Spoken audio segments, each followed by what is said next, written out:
दिल्ली का गांधी विहार, एक शांत रिहायशी इलाका जहां कुछ हफ्ते पहले एक ऐसी आग लगी जिसने पुलिस को भी सन्न कर दिया।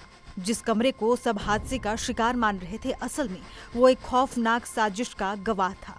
एक सोची समझी हत्या। इस मर्डर मिस्ट्री की मास्टरमाइंड निकली एक ऐसी लड़की जो खुद को फॉरेंसिक साइंस की छात्रा बताती थी, अपराधों को विज्ञान की नजर से समझने का दावा करती थी। अब आपको बताते हैं पूरी कहानी।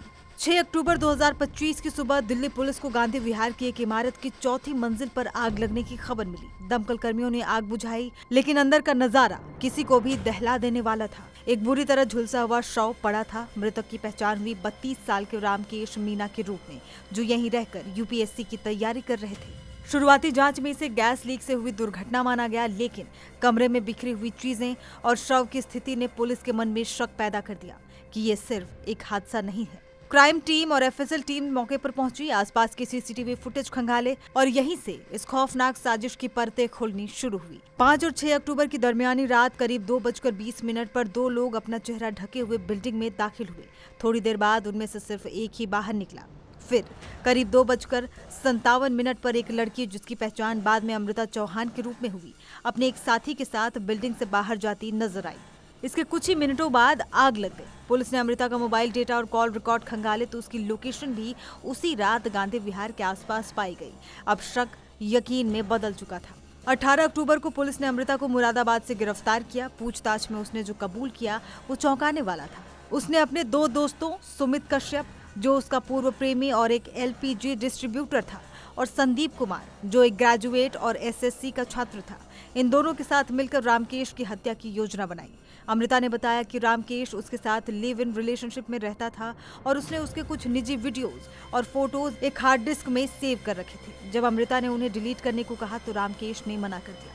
गुस्से में अमृता ने सुमित को सब बताया और फिर तीनों ने मिलकर एक परफेक्ट मर्डर की साजिश रची। फॉरेंसिक साइंस की छात्रा होने के नाते अमृता को पता था कि सबूतों को कैसे मिटाया जाता है। 5 और 6 अक्टूबर की रात तीनों गांधी विहार पहुंचे। उन्होंने पहले रामकेश का गला दबाया, फिर डंडे से पीट कर उसे मार डाला। इसके बाद शव पर घी, तेल और वाइन डाली ताकि आग तेजी से भड़के। सुमित ने सिलेंडर का नॉब खोलकर गैस फैलाई और आग लगा दी। अमृता ने दरवाजे की जाली हटाकर अंदर से गेट बंद कर दिया ताकि सबको लगे कि ये एक हादसा था। सुमित कश्यप एक एलपीजी सिलेंडर डिस्ट्रीब्यूटर होने के नाते जानता था कि गैस सिलेंडर कब और कैसे फटता है। उसने सिलेंडर का नॉब खोला, शव के पास रखा, आग लगाई और बाहर निकल गया। करीब 1 घंटे बाद धमाका हुआ और कमरे में भीषण आग लग गई। बाहर वालों को सब कुछ गैस ब्लास्ट जैसा ही लगा, लेकिन दिल्ली पुलिस की सूझबूझ और आधुनिक तकनीक ने इस पूरी साजिश का पर्दाफाश कर दिया। 18 से 23 अक्टूबर के बीच तीनों आरोपियों को मुरादाबाद से गिरफ्तार किया गया। अमृता के ठिकाने से वो हार्ड डिस्क, एक ट्रॉली बैग और मृतक की शर्ट बरामद हुई, जो इस अपराध के अहम सबूत थे। दिल्ली पुलिस की तिमारपुर टीम ने तकनीकी सर्विलांस, मोबाइल डेटा और सीसीटीवी एनालिसिस की मदद से इस क्रूर मर्डर मिस्ट्री को सुलझाया। जिस आग को सबने हादसा माना वो असल में विज्ञान की जानकारी से बुनी गई एक हत्या की पटकथा थी, जिसे एक फॉरेंसिक छात्रा ने अपने ही ज्ञान का इस्तेमाल कर अंजाम देने की कोशिश की। लेकिन कानून के हाथ लंबे होते हैं और कोई भी अपराध परफेक्ट नहीं होता। अमृता चौहान ने अपने हिसाब से परफेक्ट मर्डर किया और उसकी परफेक्ट प्लानिंग की, और उसको लगता था कि वो बच नहीं पाएगी। लेकिन चूंकि जहां पर जो रामकेश मीना रहते थे, वहां उनके घर के बाहर फ्लैट के नीचे कुछ जगहों पर सीसीटीवी कैमरे लगे हैं, और उन कैमरों में जब फुटेज को देखा गया तो पुलिस को उस रात यानी कि 5 और 6 अक्टूबर की रात कुछ लोगों का मूवमेंट दिखाई दिया, जो कि रामकेश मीना के घर के अंदर रात के वक्त जा रहे थे।